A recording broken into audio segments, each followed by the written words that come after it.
Semana passada eu preguei aqui sobre... Eu estou deixando espaço para ver se alguém fala sobre o que era, né? Sobre oração, amém? Não é porque eu não lembrava, tá? Sobre oração. E, embora eu não tenha falado para o Giga colocar isso lá no comentário do YouTube, eu queria que ele tivesse colocado, mas eu não falei para ele, ele não é adivinho, né? Ainda. Então, não deu para colocar. Mas tem algo ali naquela ministração que eu falei, que eu queria falar aqui agora, antes de começar hoje a ministração de hoje. E que é a oração, a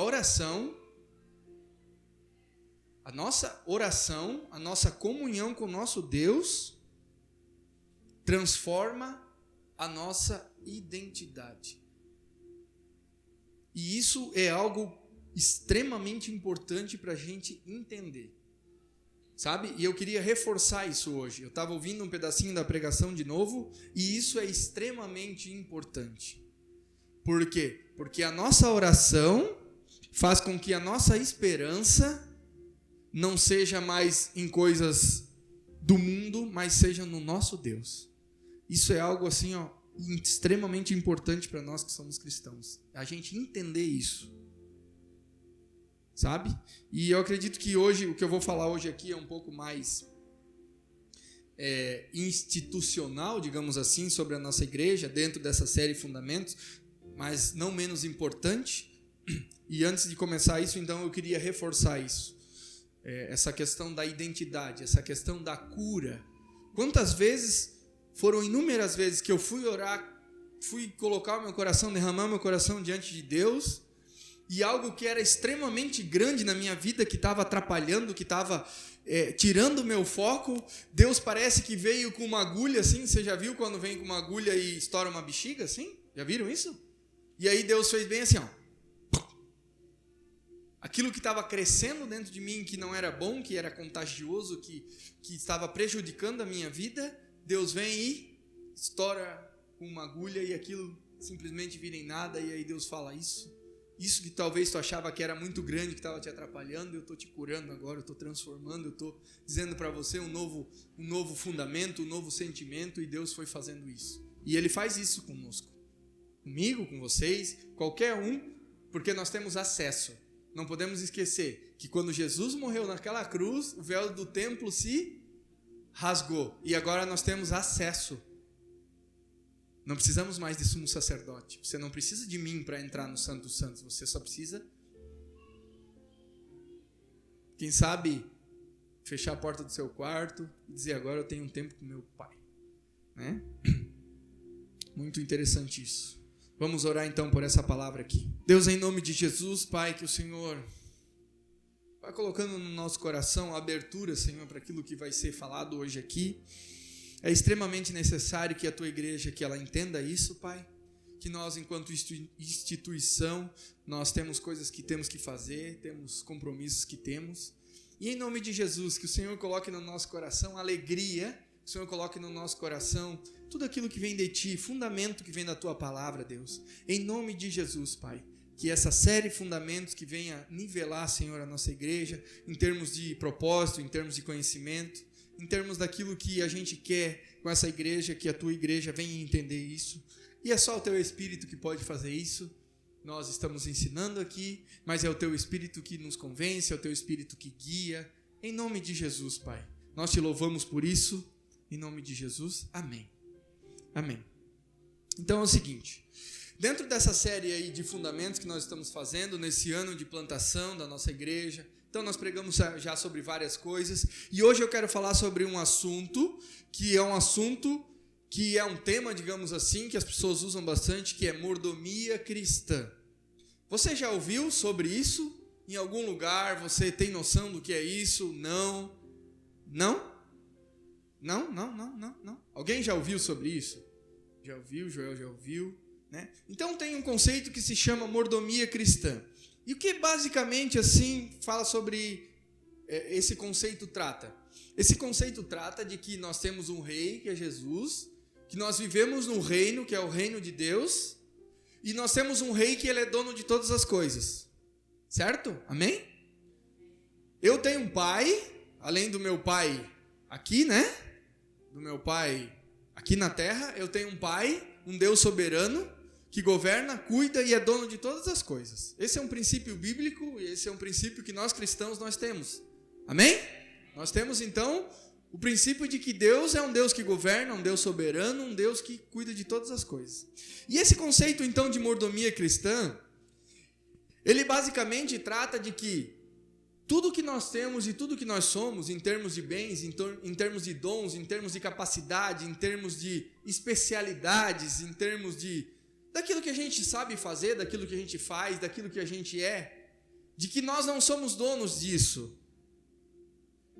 E sim, tem um Deus que é dono de tudo e nós administramos isso.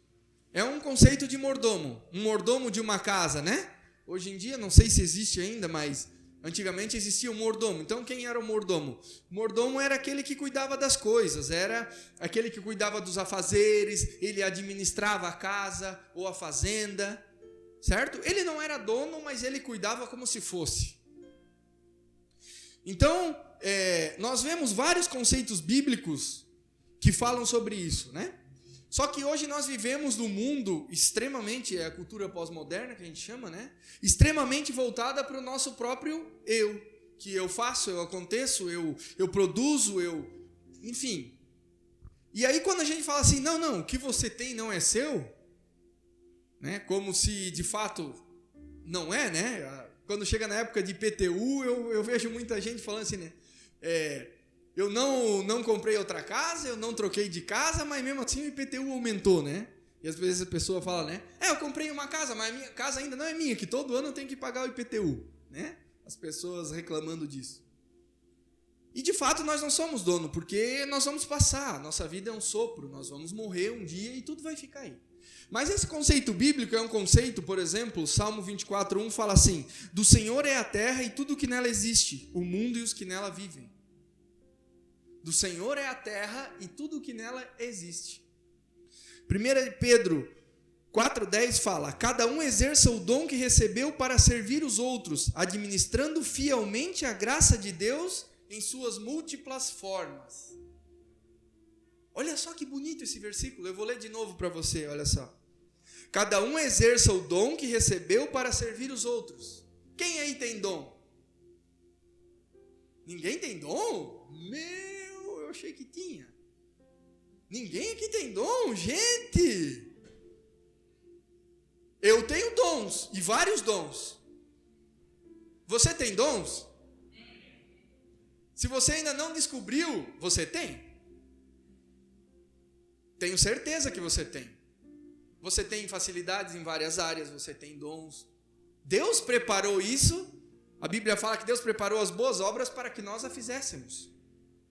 E Deus, e o apóstolo Paulo, ele usa o exemplo de um corpo para falar sobre isso, falando das diferenças que nós temos e como nós funcionamos bem num corpo. Então ele capacita nós diferente. Então eu tenho facilidade numa área, o Moacir tem noutra, o Adilson tem noutra, e assim vai. E as pessoas, e Deus vai capacitando para que nós possamos servir os outros. Esse é o grande sentido da igreja. Nós estamos aqui enquanto igreja, nós estamos aqui nos reunindo, e para que nós possamos funcionar bem, pessoas estão nos servindo, e nós vamos servir em outras áreas. Eu não cheguei e varri essa sala, mas alguém chegou e varreu, limpou. Eu não toquei no louvor, mas tem pessoas que tocaram no louvor. Eu orei pelo culto de hoje, talvez algumas pessoas não oraram. Eu preparei a palavra ontem e hoje, mas você não preparou. E assim vai.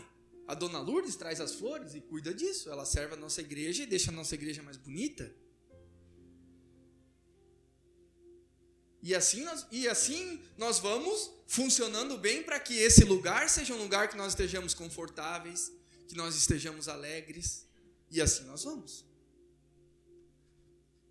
Vou ler de novo. Cada um exerça o dom que recebeu para servir os outros. Cada um exerça, ele está falando, o dom que recebeu. Então, todos temos dons. Administrando fielmente a graça de Deus em suas múltiplas formas. Então, tem várias formas que nós servimos, que nós vivemos, que nós somos igreja. Romanos 11:36 fala assim: pois dele, por ele, para ele são todas as coisas.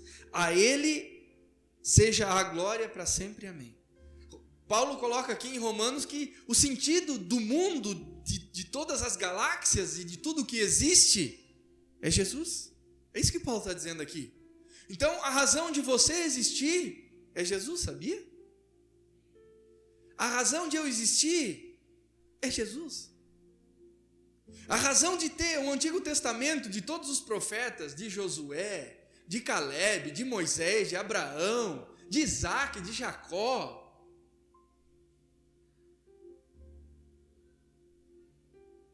de Esther, de Débora, a razão delas existirem em Jesus. A razão de todos os profetas existirem, Isaías, Jeremias, Ezequiel, Joel, Daniel, Amós, Obadias, é Jesus. Jesus. E quando nós entendemos que o sentido da nossa vida é Jesus, a órbita da nossa vida muda. As nossas funções mudam. Aquilo que eu sei fazer, o que eu faço, muda. Porque eu entendo que aquilo é uma ferramenta para que eu possa servir. Nós estamos colocando fundamentos nessa igreja e a nossa igreja precisa entender isso. Pois dele, por ele, para ele são todas as coisas. A ele seja a glória para sempre. Amém. Que coisa, né? Que sensacional isso, né? Eu não sei vocês, mas isso, para mim, deixa a minha vida um pouco mais leve. Nossa, mas o sentido da minha vida não é eu em mim mesmo? Quer dizer que eu não sou um fim em mim mesmo? Que legal, que interessante. Então Deus me capacite mais para que eu não seja um fim em mim mesmo. Para que eu possa servir a igreja de alguma forma. E a igreja, quando ela se desenvolve e ela serve aqui, ela passa para um outro patamar, que é servir a cidade. Interessante isso, né? Assim como o nosso casamento é nos treinar, nosso casamento nos treina. Né? A viver com a nossa esposa, com a nossa esposa, nos treina. Às vezes nós não estamos legal, e aí não era o dia certo para a pessoa que nós vivemos falar aquilo, e a gente segura, e a gente perdoa, e a gente conversa, e a gente erra, e a gente pede desculpa, e a gente é treinado. Da mesma forma, nós somos treinados na nossa igreja. Nós chegamos aqui, as pessoas são diferentes, nós somos diferentes, e nós vamos treinando, e nós vamos sendo treinados, e Deus vai nos capacitando, e Ele vai nos treinando, e Ele vai nos ensinando, e nós vamos perdoando, nós vamos vivendo, nós vamos crescendo, nós vamos aprendendo, e depois que nós estamos bem treinados aqui, nós vamos servir a nossa cidade. Para que nós possamos selar o que nós somos aqui. De uma maneira institucional eu estou falando, porque nós somos cristãos, nós já estamos lá como estamos aqui. Em nome de Jesus. Eu quero que vocês abram lá, ou leiam aqui, né? O Giga vai colocar. Eu quero ler um texto com vocês que está em Romanos, no capítulo 12.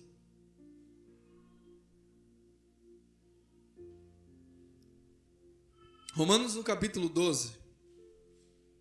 E aí Paulo começa ali falando sobre, né, a gente renovar a nossa mente e tal. Ele também dá o método para a gente renovar a nossa mente, aqui no texto.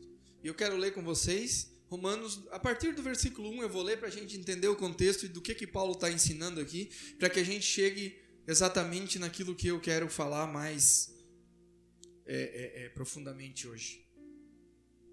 Romanos capítulo 12, a partir do versículo 1 fala assim: portanto, irmãos, rogo-lhes pelas misericórdias de Deus que se ofereçam em sacrifício vivo, santo e agradável a Deus. Este é o culto racional de vocês. Não se amoldem ao padrão do mundo, mas transformem-se pela renovação da sua mente, para que sejam capazes de experimentar e comprovar a boa, agradável e perfeita vontade de Deus. Isso aqui é extremamente importante e é extremamente maravilhoso. 3. O que Paulo está dizendo aqui no 2? Que para que a gente possa experimentar, a gente precisa se renovar pela palavra. É isso que Paulo está dizendo aqui. Versículo 3. Por isso, pela graça que me foi dada, digo a vocês, ninguém tem em si mesmo um conceito mais elevado do que deve ter. Mas, ao contrário, tenha um conceito equilibrado de acordo com a medida da fé que Deus lhe concedeu. Ora, a nossa capacitação que não nos leve a ter um conceito mais elevado. Aquilo que Deus nos chamou, que não nos leve a achar que, nossa, eu estou arrasando sendo pastor. Nossa, eu sou um pregador de multidões. Nossa, o que eu faço, eu estou tendo um conceito. Não é isso. Paulo está dizendo aqui que a gente, para ter um conceito equilibrado, de acordo com a medida da fé que Deus concedeu. 4. E a partir daqui, então, que eu vou explanar um pouquinho mais. Assim como cada um de nós tem um corpo com muitos membros, e esses membros não exercem todos a mesma função, assim também em Cristo, nós que somos muitos, formamos um corpo. E cada corpo está ligado a todos os outros. Nós somos um corpo aqui, amém? Essa igreja é um corpo vivo. E aí ele começa a partir do versículo 6. Temos diferentes dons, de acordo com a graça que nos foi dada. Se alguém tem o dom de profetizar, use-o na proporção da sua fé. Se o seu dom é servir, sirva. Se é ensinar, ensine. Se é dar ânimo, que assim faça. Às vezes a pessoa está ali triste, ela não está legal. E só o fato da outra pessoa chegar e dizer: graça e paz, meu irmão, como você está? Que bom estar aqui, que bom te ver. Já dá um ânimo, já dá um up, e a pessoa já entende? Claro que é muito mais do que isso, mas estou dando um exemplo aqui bem corriqueiro, né? Se é contribuir, que contribua generosamente. Se é exercer liderança, que a exerça com zelo. Se é mostrar misericórdia, que o faça com alegria. Então, esses não são todos os dons. 1 Coríntios 12 vai falar de dons também. Efésios capítulo 4 vai falar de dons. Mas eu quis pegar esse aqui porque ele já começa... primeiro que é um pouco mais enxuto, digamos assim, mas porque ele começa falando de que nós estarmos numa igreja, nós precisamos renovar nossa mente, nós precisamos ter um conceito equilibrado de nós mesmos, nós precisamos entender que nós também estamos aqui para servir. Jesus é um modelo perfeito disso. Jesus é um modelo perfeito disso. Quando as pessoas pensavam que vinha um rei que ia destruir todo mundo na espada, ia destruir o Império Romano, ia fazer com que o povo judeu viesse governar de novo, Jesus vem e diz: não vim para isso, vocês não estão entendendo. Eu vim para servir. E antes de ser crucificado, ele vai lá e lava os pés dos discípulos. E isso, culturalmente falando, era algo extremamente importante no seu tempo. Lavar os pés de alguém. Só servos de baixo escalão faziam isso. Jesus vem e lava os pés. Extremamente importante e interessante. E Paulo vai dizendo aqui que nós temos diferentes capacitações, diferentes dons, mas que a gente deve servir com aquilo que a gente tem, com aquilo que a gente é. E aí ele vai falar do dom de profetizar, e o dom de profetizar aqui não é aquilo que talvez a gente está acostumado. Por quê? O que acontece? Normalmente quando as pessoas elas fazem de alguma coisa um extremo, a nossa tendência é ir para um outro extremo, né? E aqui eu acho que muitas pessoas aqui já viram pessoas profetizando, por exemplo, no meio de um culto, ou já sabem de histórias, enfim, né? O que Paulo está falando aqui não é bem isso. Esse profetizar aqui que Paulo está falando, esse dom de profetizar, e aí eu quero ler uma frase que eu achei interessantíssima que resume isso. Esse profetizar, o profetizar do Novo Testamento, e essa pessoa falou essa frase aqui, eu achei interessantíssimo. E ele fala que é isso, ó: traduzir em linguagem humana a mente e o coração de Deus. Então, profetizar hoje, resumidamente falando, é traduzir em uma linguagem humana, a mente e o coração de Deus. Então é alguém que ensina, que pode ensinar, mas é alguém que tem uma sensibilidade, não que prevê o futuro, mas alguém que tem uma sensibilidade de Deus, e isso se dá através de um dom e através da comunhão de Deus, de chegar talvez para um pastor, de chegar talvez para alguém que tem um dom apostólico na igreja, e ter uma sensibilidade de Deus e dizer, eu estou aqui para servir, e o que Deus está falando no meu coração é isso, e aquilo vai dando direção para a igreja. É isso? E não levantar em meio do culto, agora Deus está falando isso, revelando isso. Não é isso. Estou falando da nossa igreja, estou falando da visão da nossa igreja, estou falando de uma visão teologicamente equilibrada, é isso que eu estou falando aqui. Certo? Então a nossa igreja tem uma visão assim do dom profético. Porque quando a gente olha para o Antigo Testamento, nós estamos falando de profetas que viviam num contexto totalmente diferente do nosso. O Espírito Santo, ele não estava como nós hoje. O véu não tinha se rasgado. Certo? Então Deus usava algumas pessoas para dar direção para aquele povo especificamente. E hoje nós temos um novo contexto para falar disso aqui. E aí ele vai falando, né? Que tem o dom de profetizar, use-o com proporção da sua fé. Ensine. Fale de Deus para as pessoas. Ajude na igreja, ajude a dar direção, tenha sensibilidade, tenha comunhão com Deus para que você possa ajudar o pastor, ajudar o mestre, que você possa ajudar. Nós vamos ter um curso sobre liderança aqui, que nós vamos falar sobre os 5 dons de governo, e aí nós vamos explanar isso. Provavelmente é o Spiller que vai estar ministrando isso, e nós vamos ter compreensão disso, e nós vamos avançar nisso, para que isso fique claro aqui. Qual é a visão da nossa igreja em relação a isso? E aí ele vai falando, né? Profetizar, use-o na proporção da sua fé. Se o seu dom é servir, sirva. Quantas pessoas têm o dom de servir? Sirva. Isso traz alegria ao nosso coração, servir. Eu amo estar servindo vocês aqui. De todas as formas. Sirva. De todas as formas. Se ensinar, ensine, fale, ensine a palavra. Converse. Se é dar ânimo, que assim faça. Se é contribuir, que contribua generosamente. E eu quero falar aqui sobre contribuição. A nossa igreja, ela está crescendo, e eu preciso clarear algumas coisas aqui em relação a isso. E eu quero falar aqui, vocês devem ter notado, e vocês sabem que eu não uso a palavra dízimo. Eu sempre falo, né? Quando eu vou orar, você que vai ofertar nessa noite, traga a sua oferta, deposite a sua oferta. Certo? Vocês prestaram atenção nisso? Amém, né? E o que acontece? Por que eu não falo a palavra dízimo? Poderia falar, não tem problema nenhum, tá?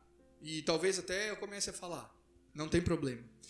O que eu quero falar para vocês aqui é o seguinte: nós vivemos no tempo da graça. Vocês entendem isso? Nós vivemos num contexto antes de Jesus? Não. Nós vivemos depois de Jesus, certo? Então o véu rasgou, nós temos acesso a Deus e nós não vivemos mais sob a lei. Isso eu já preguei várias vezes, nós pregamos. Se nós formos estudarmos o Novo Testamento, nós não vivemos mais sob a lei. E o dízimo é algo que é instituído no Antigo Testamento como uma lei para o povo judeu, certo? Mas aí, quando a gente vem para o Novo Testamento, Jesus ele aboliu a contribuição? Não. Ele fala em outra porcentagem? Não. Quando ele vai falar em Mateus capítulo 23 e 23, ele fala dos judeus, né? Vocês dão o dízimo do cominho, da hortelã e tal, né? Mas não cuidam das pessoas. Ele está falando especificamente para os judeus, para aquele povo. Qual é a referência que nós temos de contribuição? 10% da nossa renda. É obrigatório isso? Claro que não. Eu vou fazer uma lista aqui e vou apresentar quem é dizimista e quem não é? Nunca. Quando eu fazer isso, daí vocês podem dizer assim, vamos internar porque não deu certo. Vamos tirar ele daí porque não deu. Não, nunca vou fazer isso. Qual é a referência que nós temos? 10%. Na prática, eu posso vir aqui servir, eu posso fazer várias coisas. Mas, para a gente manter uma igreja, existe custo. Qual que é o sentido do custo que Deus colocou no Antigo Testamento? Deuteronômio, a gente vai ver isso, capítulo 26. Por que ele institui, então, o dízimo? Para que o templo pudesse manter, os levitas eram sustentados com isso, o templo era sustentado, os órfãos, as viúvas, as pessoas de menos renda. Então, existia contribuição para que essas pessoas pudessem ser sustentadas. Hoje, uma instituição tem custo. E nós precisamos que as pessoas contribuam, porque senão nós não pagamos as despesas. É lei? Não. É graça? Sim. É generosidade? Amém. É um coração aberto para aquilo que Deus tem? Sim. É ser mordomo de Deus e cuidar das coisas dele? Sim. Porque aquilo que Deus te abençoa não é seu. O fim não é você mesmo. Amém? Eu sei que isso aqui é mais institucional, mas nós precisamos clarear isso. E ora, se nós contribuímos, e se nós ofertamos, e se nós dizimamos, e se nós trazemos os nossos recursos a Deus, nós estamos adorando a Deus através disso. Nós estamos possibilitando que essa igreja possa ajudar, por exemplo, pessoas que não têm condições de se manter, como nós estamos fazendo. Nós temos possibilidade de pagar as despesas da igreja, de ter um som melhor. Nós investimos, compramos microfones novos, melhores. Nós pagamos. Nós precisamos fazer a documentação da igreja, isso é um custo alto. Então tudo tem custo, vocês sabem disso. Vocês têm a casa de vocês comem, vocês pagam. Existe uma energia, existe água, tudo tem que pagar. Então se não tiver pessoas que contribuírem, que contribuam, não tem como se manter. Amém? Por lei, não. Vou reforçar aqui. Nunca vou cobrar isso de ninguém. Eu já vi pastores que ligavam para as pessoas e diziam, tu não trouxe o dízimo esse mês, traz. Nunca. Isso nunca vai acontecer aqui. Pelo menos enquanto eu for pastor dessa igreja. Todos somos voluntários aqui, certo? Não tem ninguém aqui que vive da igreja. E ninguém aqui que tem salário e nem um centavo é pago para alguém para fazer alguma coisa, que nem para mim, que sou pastor, nem para algum músico, nada, absolutamente nada. Somos todos voluntários. Amém? Mas um dia eu quero que essa igreja pague um pastor, que não seja eu esse pastor, não sei. Eu acho que a possibilidade é grande que não vai ser eu. Mas quando tiver um pastor que vier, que Deus direcionar isso, nós vamos pagar um salário, nós vamos abençoar a vida deles, e nós vamos pagar um salário digno de ser um pastor. E eu quero que isso aconteça. Porque eu quero que alguém pense 100% igreja. Porque eu estou pensando em empresa, eu estou pensando em psicanálise, eu estou pensando em igreja, e a semana é corrida, e eu acordo 6 e pouco da manhã, e só volto 7 horas da noite, e corrida, eu não estou pensando em igreja quando eu estou na empresa, porque senão vai dar coisa errada. Vocês entendem isso? E ter alguém que se dedica, e ter alguém que esteja simplesmente pensando em igreja é outra coisa. Eu tenho um sonho, eu quero fazer isso. Eu quero que tenha alguém pensando exclusivamente nisso. Como que nós vamos pagar um salário para uma pessoa, um salário decente, se nós não contribuirmos? Não tem como? Nós vamos contribuir. E quando nós tivermos uma cultura de contribuição aqui, quem chegar vai saber disso. Quem chegar vai ver a gente contribuindo. E eu vou dizer um negócio para vocês, tá? Não é por negociar com Deus. Não é por negociar com Deus. Deus, eu vou te dar aqui e o Senhor vai me abençoar 30, 60, 100 vezes mais, como as pessoas pregam. Eu não quero que seja essa a motivação, mas isso é verdade. Que Deus abençoa. Pastor, eu não tenho condições. Meu irmão, se você não tem condições e você não tem como contribuir, você não tem. Você nunca vai ser cobrado por isso. Mas nós sempre temos. De fato, nós temos. Uns vão contribuir mais, outros vão menos. Mas contribua para ver. Dê seu recurso para Deus para ver se Ele não vai abençoar você. Não tenha dúvida disso. Não é só a nossa motivação principal. A nossa motivação principal é a adoração. A nossa motivação principal é abençoar. A nossa motivação principal é ser igreja. Essa é a nossa motivação. Nós temos aqui 2 tesoureiros. Isso também eu quero falar. O Emerson e o Júnior. Certo? Beleza? O Emerson e o Júnior. como funciona aqui a finança da igreja? Eu vou deixar claro. E logo, logo nós vamos ter um relatório mensal de quanto entra, de quanto vai ser a despesa. E nós vamos, talvez, colocar no telão, mandar no grupo. De alguma forma, todos vão saber como que está a finança da nossa igreja. Para ser mais claro possível. Nós vamos fazer isso, tá? Claro que lá não vai ter o nome de ninguém, porque não é isso que... Nem sei quem é que contribui, né? O quanto contribui. Mas nós vamos fazer isso. Então, o que o Emerson e o Júnior fazem? É colocado ali a oferta, o dízimo, né? Eles pegam os envelopes, contam. Aqui tem um livro. Vou mostrar para vocês. Aqui tem um livro caixa da nossa igreja, certo? Então, se vocês vierem aqui, qualquer um de vocês pode vir. Tem aqui, ó, 12/5/2019. Primeira oferta. Quanto entrou? Assinatura do Júnior, do Emerson. Está tudo aqui. Quanto entrou. Certo? Amém aí? Então, teve um culto que não estava nenhum e nem outro, eu contei e assinei. Fora isso, é só a assinatura deles até hoje. Até hoje, está aqui. Quem quiser ver, está aqui o livro caixa. E como que a gente faz? Eles direcionam o dinheiro para mim, porque a igreja ainda não tem conta, vai ter no banco.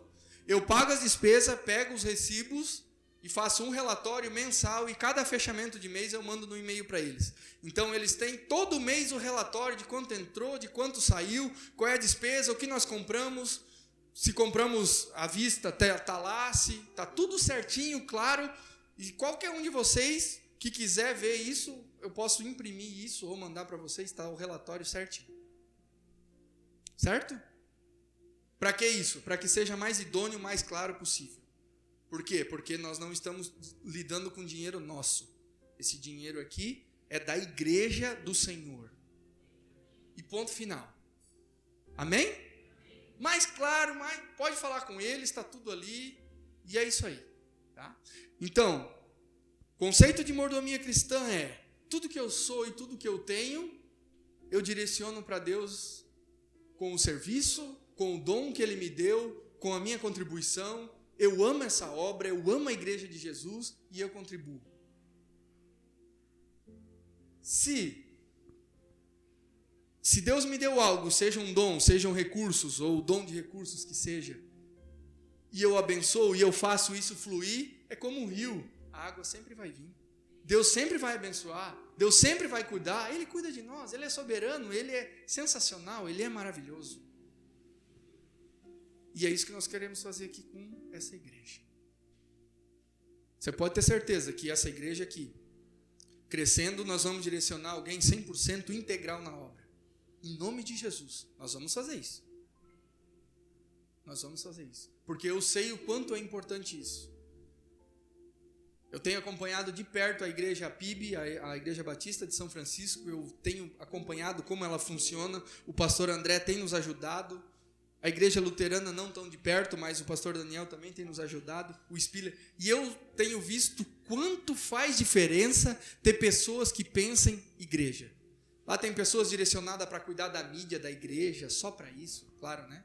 É um patamar de igreja, é diferente. Mas quanto isso é importante. Mas isso só é possível conforme a igreja vai crescendo, e nós vamos contribuindo, e nós vamos abençoando a obra, e Deus vai abençoando a nossa vida. Não tem como ser diferente. Não tem. Nosso Deus é um Deus soberano, Ele é o rei das nossas vidas, Ele nos abençoa, Ele cuida de nós, Ele nos sustenta, Ele é maravilhoso, Ele é sensacional, Ele nos abençoa. E graças a muitas pessoas, e graças a Deus, eu acho que não teve um mês que a nossa igreja não conseguiu pagar as contas, não teve. Graças a Deus, Deus tem nos sustentado. Por quê? Porque Deus tem colocado generosidade no nosso coração. Ele tem nos abençoado. Tem nos abençoado. Não é como lei, não é para sentir dor. Eu vou tirar aqui os 10%, eu vou tirar aqui a minha oferta, mas nossa, isso aqui está me doendo, e eu vou lá e vou dar lá. Não, é como generosidade. Senhor, eu vou direcionar uma oferta a Ti, porque eu sei que é o Senhor que me sustenta. Eu tenho saúde, é porque é o Senhor que me deu saúde. Se eu tenho trabalho, é porque o Senhor me deu trabalho. Se eu tenho capacidade intelectual, é porque o Senhor me deu capacidade intelectual. Amém. Vou vender minha casa para dar na obra? A não ser que Deus direcionar, mas daí é coisa sua e Deus. Mas eu não sei. Eu sou um pouco desconfiado com essas coisas. Né? Mas olha, contribua, seja generoso, porque Deus nos abençoa. E a gente parte do pressuposto que, nossa, eu estou tirando do meu para contribuir. Não. Deus que abençoou e a gente está direcionando para a obra. Simples. Simples assim.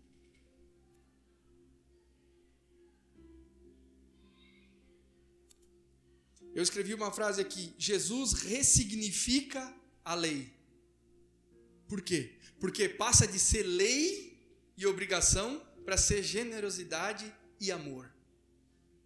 Tanto os meus dons, tanto servir, eu vejo a alegria com que, né, as pessoas vêm e limpam a igreja, vêm e tocam com alegria, servem com alegria, pregam com alegria, fazem comida na sua casa e chamam as outras pessoas. Alegria de servir, alegria de ser igreja, de amar as pessoas, de amar a Deus. É isso. Igreja é isso.